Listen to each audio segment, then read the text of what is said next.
सभी स्टूडेंट का स्वागत है आज की महत्वपूर्ण क्लास में। बच्चों, आज की क्लास में हम आप सभी बच्चों की हिंदी की जो फाइनल परीक्षा होने वाली है 17 तारीख को, उसके लिए बहुत ही वीवीआई और इम्पोर्टेंट ऑब्जेक्टिव क्वेश्चन आज की क्लास में याद करेंगे। ये सभी बहुत ही महत्वपूर्ण है, तो आप सभी स्टूडेंट इन सभी क्वेश्चनों को अपने परीक्षा से पहले ज़रूर याद कर लीजिएगा और इस क्लास को जल्दी से शेयर कर देंगे, लाइक करेंगे और सब्सक्राइब कर लेंगे। चलिए क्लास को शुरू करते हैं और पहले क्वेश्चन को यहाँ पर देखेंगे सभी स्टूडेंट। पहला क्वेश्चन है कि वल्ली अम्मा किस शीर्षक कहानी का पात्रता है। तो इस कहानी के लिए और इस प्रश्न के लिए आपको पता है कि यह नगर की पात्रता है, तो इसके लिए आपको याद कर लेना है। अगला क्वेश्चन है ईश्वर पैटलीकर किस भाषा के लोकप्रिय कथाकार थे।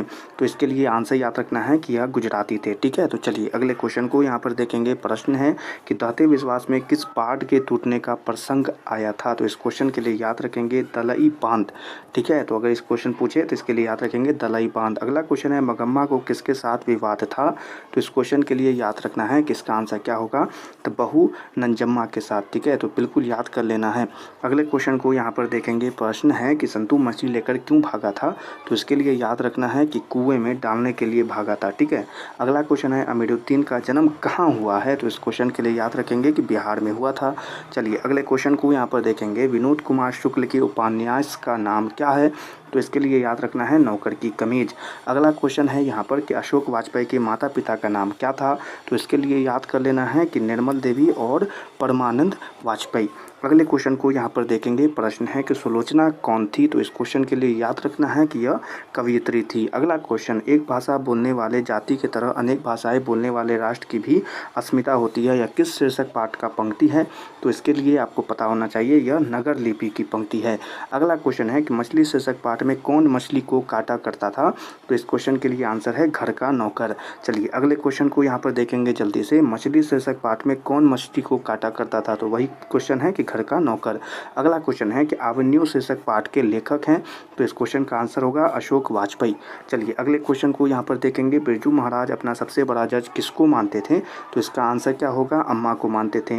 अगला क्वेश्चन है यदि मनुष्य परिस्थितियों का नियामक नहीं है तो परिस्थितियाँ भी मनुष्य को नियामक नहीं है। इसका आंसर क्या होगा कि रामविलास शर्मा का है। यह कथन किसका है, रामविलास शर्मा। अगला क्वेश्चन है बहादुर पर कड़ा अनुशासन कौन रखता था। आंसर होगा कि किशोर रखता था। अगला क्वेश्चन, बादशाह अकबर ने जो सिक्का चलाया था उस पर कौन शब्द अंकित था। तो इसका आंसर क्या होगा, यहाँ पर देखेंगे तो सिया राम यहाँ पर आंसर हो जाएगा। अगले क्वेश्चन को यहाँ पर देखेंगे। कलिन दास ने क्या कहा था, नाखून क्यों बढ़ते हैं, शीर्षक पाठ के आधार पर उत्तर दें। तो इसके लिए आपको आंसर याद रखना है, ए और बी दोनों यहाँ पर आंसर होगा, यानी कि ए और बी दोनों को याद कर लेना है। अगला क्वेश्चन है कि स्वामी विवेकानंद ने वेदांतों का भी वेदांती किसे कहा है। तो इस क्वेश्चन के लिए आंसर याद रखना है कि मैक्स मुलर को।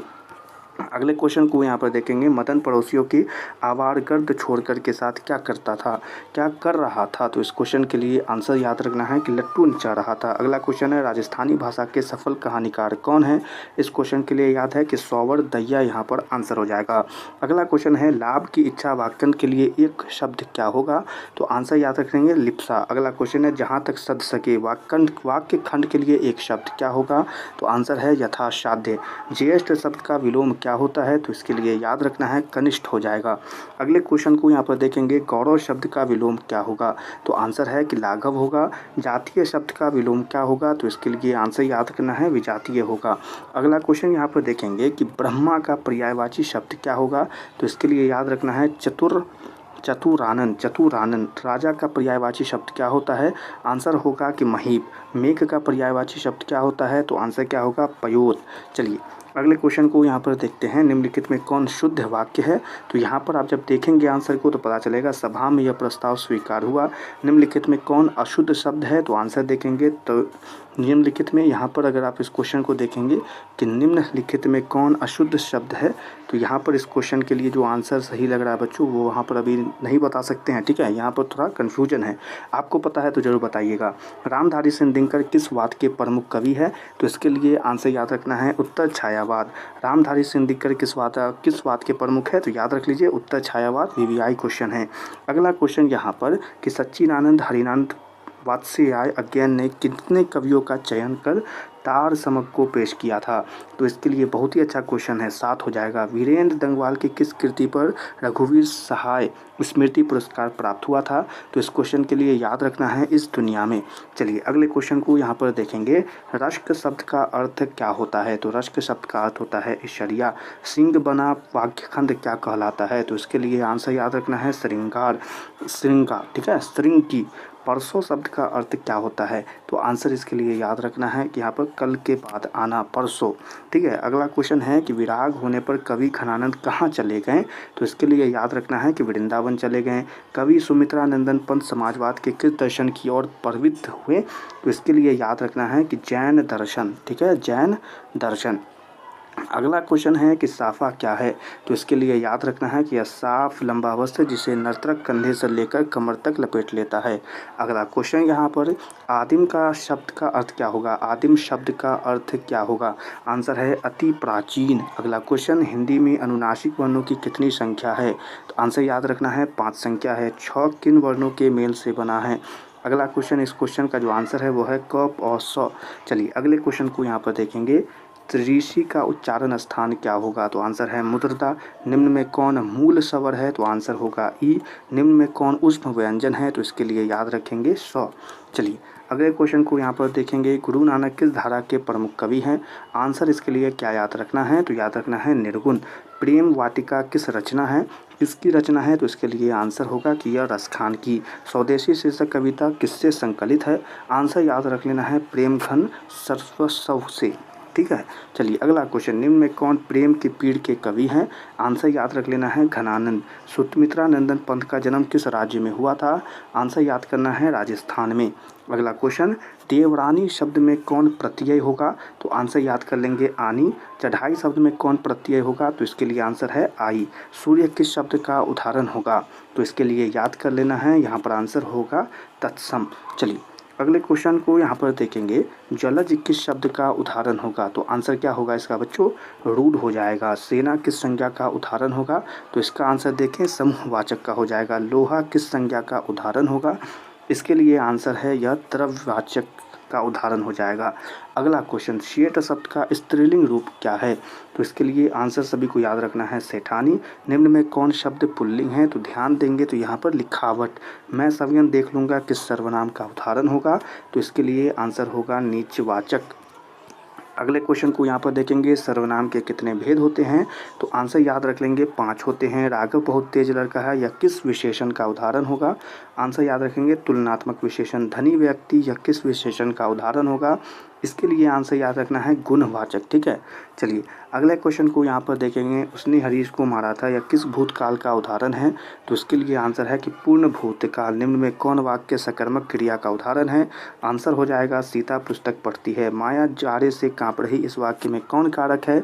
आंसर हो जाएगा करण कारक है। चलिए अगले क्वेश्चन को यहाँ पर देखेंगे। किस मात्रिक छंद के पहले और तीसरे चरण में 13-13 तथा दूसरे और चौथे चरण में 11-11 मात्राएं होती है? इसके लिए आंसर याद करना है चौपाई। रहीमन पानी रखिए बिना पानी सब सून, पानी गए न उबड़े मोती मानिस चून किस अलंकार का उदाहरण होगा? तो इसके लिए आंसर क्या याद रखना है बच्चों? यहाँ पर लिखेंगे शलेष, ठीक है, शलेष यहाँ पर आंसर होगा। स्पर्श व्यंजनों की संख्या कितनी होती है? तो इसका आंसर होगा 25 होती है। निम्न में कौन वर्ण अल्प प्राण है?